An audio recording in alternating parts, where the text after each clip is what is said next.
ان الحمد للہ والصلاة والسلام علی رسول اللہ وعلی آلہ واصحابہ اجمعین۔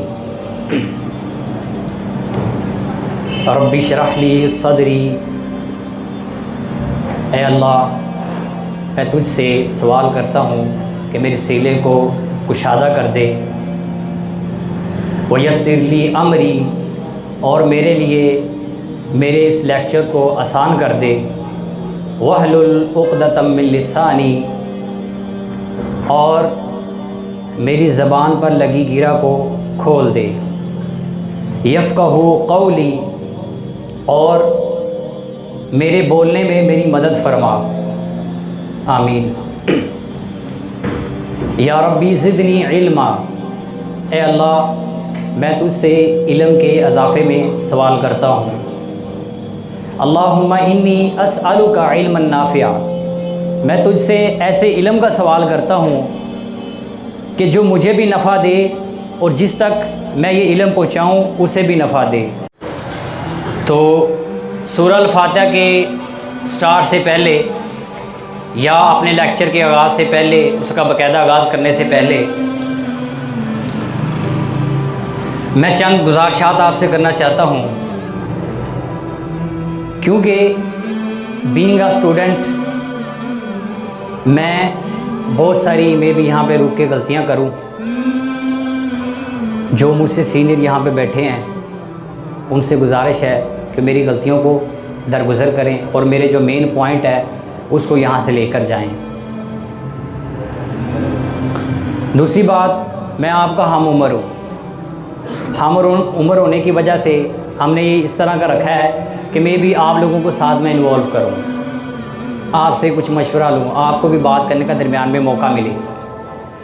تو اس لیے کسی بھائی نے کسی کو جوک نہیں کرنا، کسی نے کسی سے مذاق نہیں کرنا، کوئی ابیوز لینگویج استعمال نہیں کرنی کہ اگر میں کسی سے کوئی مشورہ مانگوں وہ درمیان میں مذاق۔ تیسری گزارش میرا یہ ماننا ہے کہ کوئی شخص یہ کیسے اندازہ لگا سکتا ہے کہ جب وہ کسی سے محو گفتگو ہے، وہ کسی سے بات کر رہا ہے، تو آیا کہ جس سے وہ بات کر رہا ہے وہ اس کی بات سن رہا ہے یا نہیں سن رہا۔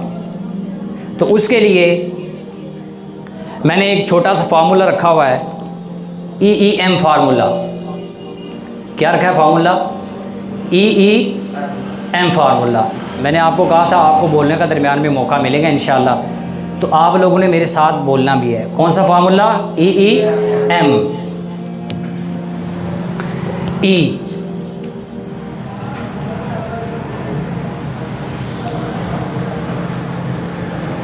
میری جو لکھائی ہے نا، بیسیکلی میں جو ہے نا وہ تھوڑا بہت میرا تعلق زیادہ نہیں، تھوڑا بہت تعلق میرا میڈیکل فیلڈ سے ہے، اور کہتے ہیں ڈاکٹر وہی ہوتا ہے کہ جس کی لکھائی سب سے بری ہو، ٹھیک ہے؟ تو آپ لوگوں نے گزارا کرنا ہے، ٹھیک ہے؟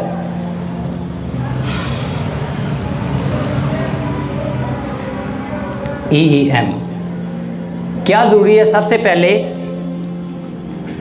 آپ کا آئی کانٹیکٹ، مطلب جب کوئی بندہ بات کر رہا ہے آپ اس کی آنکھوں میں آنکھیں ڈال کے دیکھ رہے ہیں، تو اس کا مطلب ہے کہ آپ تک کچھ نہ کچھ بات پہنچ رہی ہے۔ Number 2، air contact. Some time یہ ہوتا ہے کہ بندے دیکھ تو رہے ہوتے ہیں بڑے غور سے بندے کی طرف، لیکن ان کے کان کہیں اور ہوتے ہیں۔ نمبر 3 پہ ہے مائنڈ کانٹیکٹ۔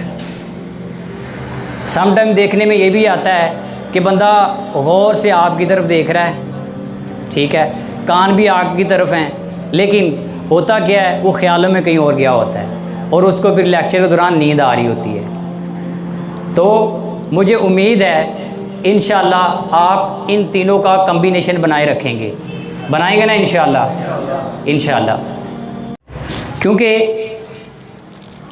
میرا آج کا جو لیکچر ہے وہ ہے سورہ الفاتحہ کے متعلق، اور سورہ الفاتحہ آپ کو پتہ ہے the opening of Quran, the starting of Quran ہے، تو یہ قرآن کے ریلیٹڈ یعنی ایک سورت ہے۔ تو اس سے پہلے میں تھوڑا سا انٹروڈکشن کرواؤں گا قرآن کے متعلق۔ اللہ تعالیٰ نے قرآن مجید فرقان حمید کے اندر فرمایا اعوذ باللہ من الشیطان الرجیم الف لام میم،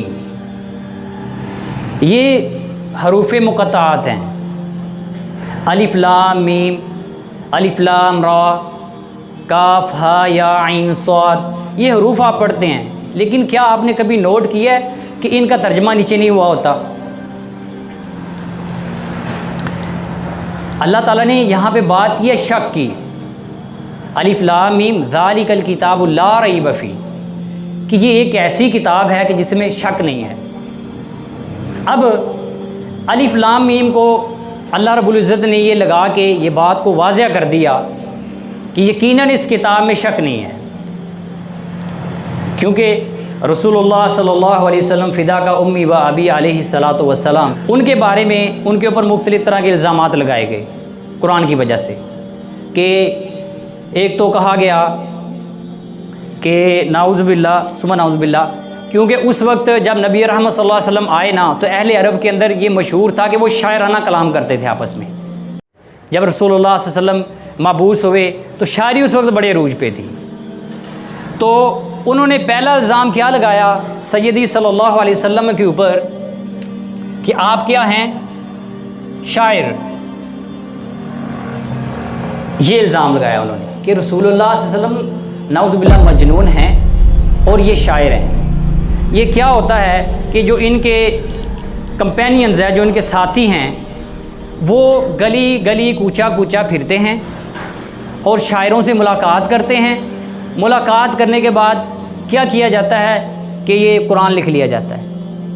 یہ کفار کا خیال تھا، تو اللہ تعالیٰ نے قرآن مجید فرقان حمید کے اندر اس کا جواب دیا، ان کا تسلی بخش جواب دیا، وما ہوا بقول شاعر۔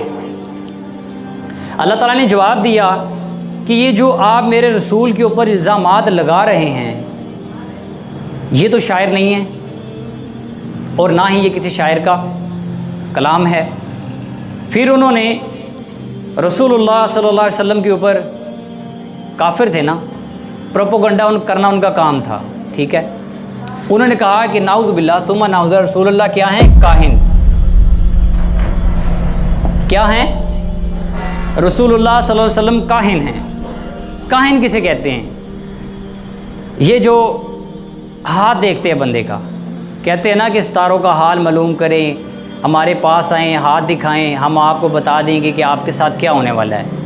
تو وہ کہتے تھے جیسے وہ اپنی سوچ کو، ستاروں کی حرکت کو، سیاروں کی حرکت کو وہ اندازہ لگانے کے بعد ایک اپنا وہ اندازہ قائم کرتے ہیں، ٹھیک ہے، اپنی طرف سے، تو انہوں نے کہا کہ رسول اللہ بھی ایسے ہی کرتے ہیں، نعوذ باللہ، یہ ایک کاہن ہے، ٹھیک ہے۔ تو اللہ تعالیٰ نے قرآن مجید میں جواب دیا وما ہوا بقول کاہن، یہ تو کسی کاہن کا بھی کلام نہیں ہے۔ پھر جب اللہ تعالیٰ نے یہ جواب دیا ان کو، انہوں نے کہا نہیں نہیں، یہ کچھ اور بات ہے۔ انہوں نے کہا کہ رسول اللہ صلی اللہ علیہ وسلم کیا ہیں؟ جادوگر ہیں، جادوگر، اور آپ کو پتہ ہے کہ جادو کا جو تعلق ہے وہ شیطان سے ہے، ٹھیک ہے، جادو کا تعلق شیطان سے، اور جادو کا جو مین مقصد ہے نا وہ دو شخصوں کے درمیان جھگڑا ڈالنا ہے، نفرت ڈالنا۔ اللہ تعالیٰ نے اس کا جو پرپز ہے نا وہ سورہ البقرہ کے اندر بیان کیا ہے کہ یہ اس کا مقصد ہوتا ہے دو فریقین کے درمیان جھگڑا کروانا، مین مقصد جو ہے۔ تو یہاں پہ بھی نعوذ باللہ ثم نعوذ باللہ کیا انہوں نے الزام لگایا رسول اللہ کے اوپر کہ یہ تو جادوگر ہیں؟ تو اللہ تعالیٰ نے قرآن مجید فرقان حمید کے اندر جواب دیا وما ہوا بقول شیطان الرجیم، یہ تو شیطان کا کلام بھی نہیں ہے۔ پھر انہوں نے اپنا پیندرا بدلا، انہوں نے کہا کہ رسول اللہ صلی اللہ علیہ وسلم اس کلام کو اپنے اصحاب کی مدد سے لکھ کر لاتے ہیں خود، یہ ساری چیزیں ملانے کے بعد کیا کرتے ہیں؟ خود لکھ کے لاتے ہیں۔ بخاری شریف کی حدیث ہے کہ رسول اللہ صلی اللہ علیہ وسلم کے اندر، رسول اللہ صلی اللہ علیہ وسلم کے اوپر جب پہلی وحی نازل ہوئی، آپ بتا سکتے ہیں پہلی وحی کون سی نازل ہوئی تھی؟ کوئی بھائی، کوئی ہاتھ کھڑا کریں، ہاتھ کھڑا کریں۔ اقرا بسم ربک، اور کسی کو پتا ہو؟ یہی تھی، اچھا، یقیناً یہی وحی رسول اللہ صلی اللہ علیہ وسلم پہ نازل ہوئی جب رسول اللہ صلی اللہ علیہ وسلم، بخاری شریف کے اندر یہ حدیث کمپلیٹ موجود ہے، رسول اللہ صلی اللہ علیہ وسلم پہ جب یہ وحی نازل ہوئی نا تو جبرائیل علیہ السلام آئے اور انہوں نے کہا اقرا، پڑھیے، اقرا بسم ربک الذی خلق، پڑھیے اپنے پروردگار کے نام سے جس نے آپ کو پیدا کیا ہے۔ تو سیدی صلی اللہ علیہ وسلم، پرافٹ محمد صلی اللہ علیہ وسلم نے کیا جواب دیا کہ میں پڑھا لکھا نہیں ہوں۔ فرشتے نے رسول اللہ صلی اللہ علیہ وسلم کا سینہ مبارک دبایا، کیونکہ اللہ تعالیٰ نے رسول اللہ صلی اللہ علیہ وسلم کے سینہ اطہر پہ قرآن کو نازل کیا ہے، ٹھیک ہے۔ اور آپ اکثر دیکھتے ہوں گے کہ جو ویڈیو ریاکشنز ہوتے ہیں نا، تو وہ غیر مسلم جو لوگ ہیں ان کو وہ قرآن سناتے ہیں تو وہ فوراً کیا کرتے ہیں، ایسا پکڑ لیتے ہیں۔ اور آج نعوذ باللہ ثم نعوذ باللہ ہمیں کیا ہو گیا کہ آج ہمارے دلوں کے اوپر قرآن بالکل اثر کرتا ہی نہیں ہے۔ یہاں تک آتا ہے کہ صحابہ کرام تو اس قرآن کی تلاوت سن کے رو پڑتے تھے۔ اللہ تعالیٰ نے یہاں تک فرمایا کہ اگر یہ قرآن پہاڑوں کے اوپر نازل ہو جائے تو پہاڑ ریزہ ریزہ ہو جائیں۔ انسان ہے کہ اس پہ اثر ہی نہیں ہوتا۔ اللہ تعالیٰ یہاں تک فرماتے فَأَيْنَ تَذْهَبُونَ، اے انسانوں تمہیں کیا ہو گیا، تم کہاں بد کے جا رہے ہو، کہاں جا رہے ہو؟ فَأَيْنَ تَذْهَبُونَ، سو ویئر آر یو گوئنگ، کدھر جا رہے ہو تم لوگ؟ یہ اللہ تعالیٰ قرآن مجید کے اندر فرماتے ہیں۔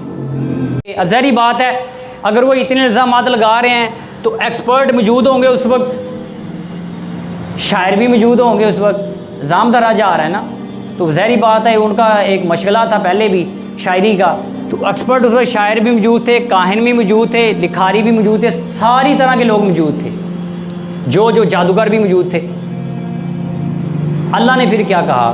اللہ نے کہا اگر یہ اتنا آسان معاملہ ہے نا، آپ کو لگتا ہے کہ سیدی صلی اللہ علیہ وسلم، رسول اللہ علیہ وسلم یا ان کے اصحاب جو ہیں وہ خود لکھ کے لے آئے ہیں یا ان کے یہ اپنے کام ہیں، تو اللہ تعالیٰ نے قرآن مجید کے اندر فرمایا وَإِن كُنتُمْ فِي رَيْبٍ مِّمَّا نَزَّلْنَا عَلَىٰ عَبْدِنَا، اگر تمہیں ڈاؤٹ ہے کہ جو میں نے اپنے بندے محمد علیہ الصلوۃ والسلام پہ قرآن نازل کیا ہے اس میں آپ لوگوں کو شک ہے، فَأْتُوا بِسُورَةٍ، سنگل ون سورہ، ایک صورت لے آؤ جیسی۔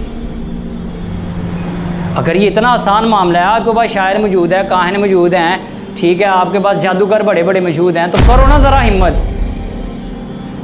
تو فَأْتُوا بِسُورَةٍ مِّن مِّثْلِهِ، اس جیسی صرف ایک صورت لے آؤ۔ آپ جانتے ہیں کہ قرآن مجید کی سب سے چھوٹی صورت کون سی ہے؟ کوئی بھائی بتائے گا؟ سورہ کوثر۔ اور مجھے بتائیں کہ سورہ کوثر کی لائنز کتنی ہیں، کتنے ورسز ہیں سورہ کوثر کے اندر؟ Only 3 versus. اللہ کا چیلنج ہے کہ اگر آپ لوگ رسول اللہ پہ اتنے الزامات لگا رہے ہیں، میرا رسول تو پڑھا ہوا بھی نہیں ہے، کیونکہ فرشتہ آیا نا جب غار حرا کے اندر، رسول اللہ صلی اللہ علیہ وسلم کو 3 دفعہ اس نے دبایا، فرشتے نے، جبرائیل علیہ الصلوۃ والسلام 3 دفعہ انہوں نے دبایا سینہ کہ آپ پڑھیے، فرمایا میں پڑھا ہوا نہیں ہوں۔ 3 دفعہ بار بار رسول اللہ تکرار کر رہے ہیں، چوتھی دفعہ جب دبایا تو رسول اللہ صلی اللہ علیہ وسلم نے پھر پڑھا، تو کیا کہا گیا کہ اس جیسی صرف ایک صورت لے کر آؤ، وَادْعُوا شُهَدَاءَكُم مِّن دُونِ اللَّهِ، یہ اصل بات ہے۔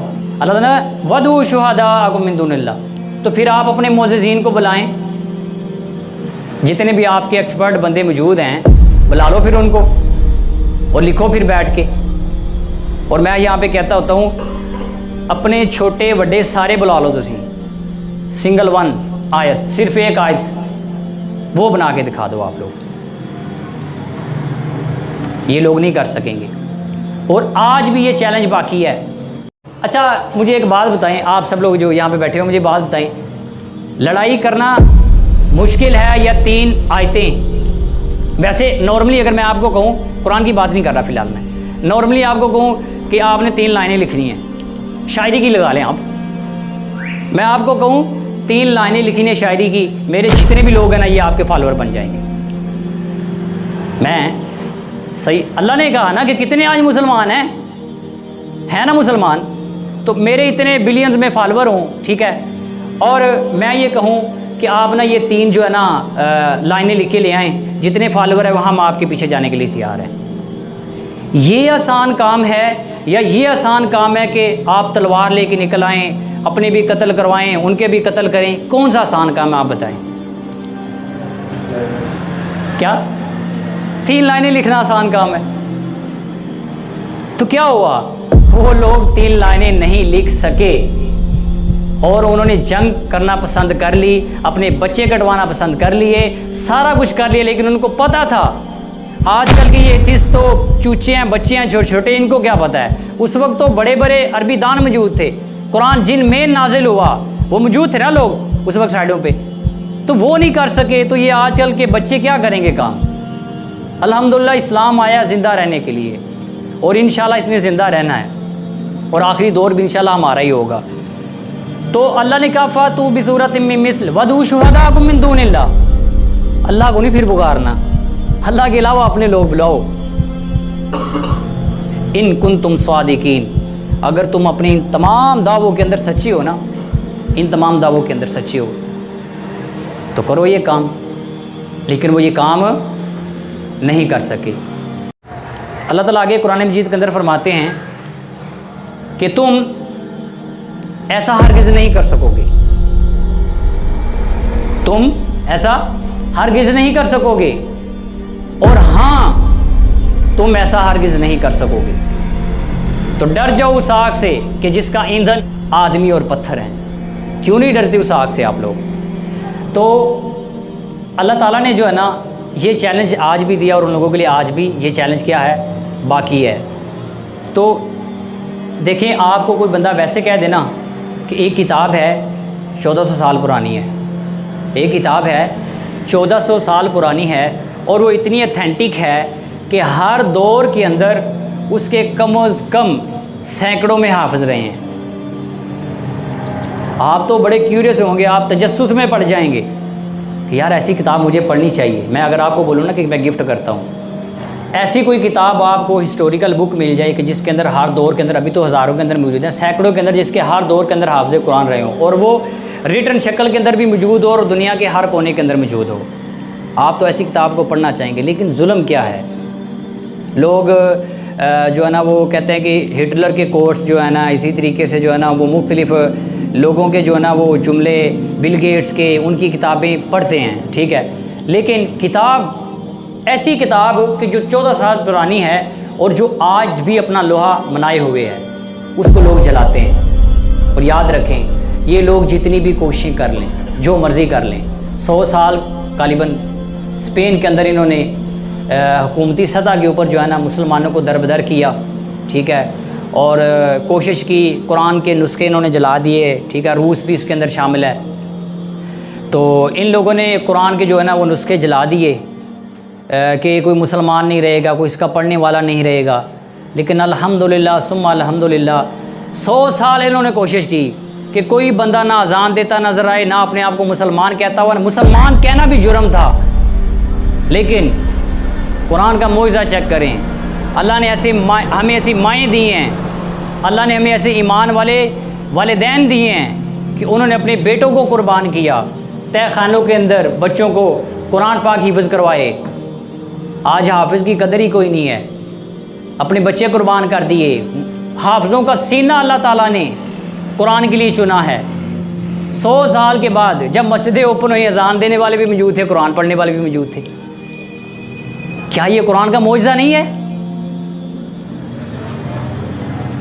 یہ چھوٹی بات ہے کہ 100 سال تک وہاں پہ ایک پوری نسل گزر گئی، ایک پوری نسل انہوں نے برباد کر دی مسلمانوں کی، کہ یہاں پہ کوئی اسلام کا نام تک نہ لے۔ لیکن جیسے ہی الاؤ ہوا، حالات سازگار ہوئے۔ یہ ابھی ریسنٹ بات کر رہا ہوں میں، کوئی 100 سال پرانی بات نہیں کر رہا، اس سے بھی پرانی بات نہیں کر رہا میں، 1400 سال پرانی، یہ ابھی کی بات ہے۔ جیسے ہی مسجدیں اوپن ہوئیں، وہاں پہ اللہ اکبر کہنے والے بھی موجود تھے، وہاں پہ حافظ قرآن بھی موجود تھے۔ کیا تھا؟ ایمان تھا۔ تہ خانوں میں چلے گئے، قرآن حفظ کیا، اسلام ٹچ رہے۔ لیکن آج کل کا نوجوان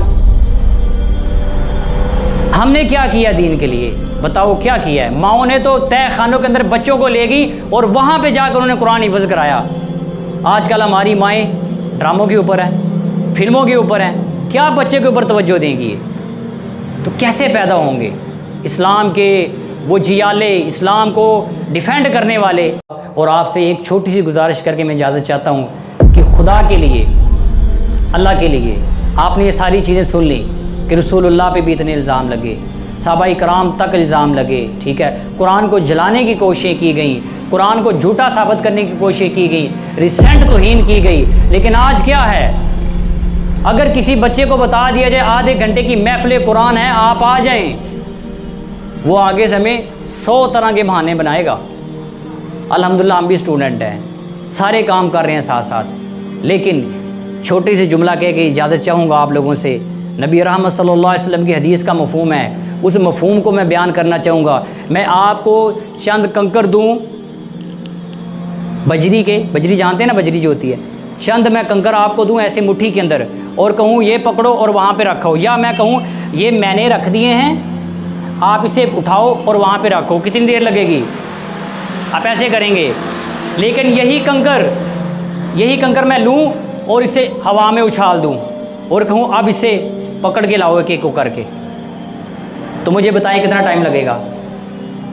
بہت ٹائم لگے گا۔ یہ حدیث کے ایگزیکٹ ورڈ مجھے یاد نہیں، اس کا مفہوم بتا رہا ہوں۔ اسی طریقے سے بے عین ہی کام وہی ہوتا ہے، سب کچھ وہی ہوتا ہے، لیکن اللہ تعالیٰ اس کام کو بکھیر دیتے ہیں۔ چل تو اس کے پیچھے لگا ہے نا، تجھے نماز کی نہیں فکر، روزے کی نہیں فکر، دین کی نہیں فکر، جا تیرا یہی کام ہے، میں نے بکھیر دیا، جا اسے سمیٹ اب تو۔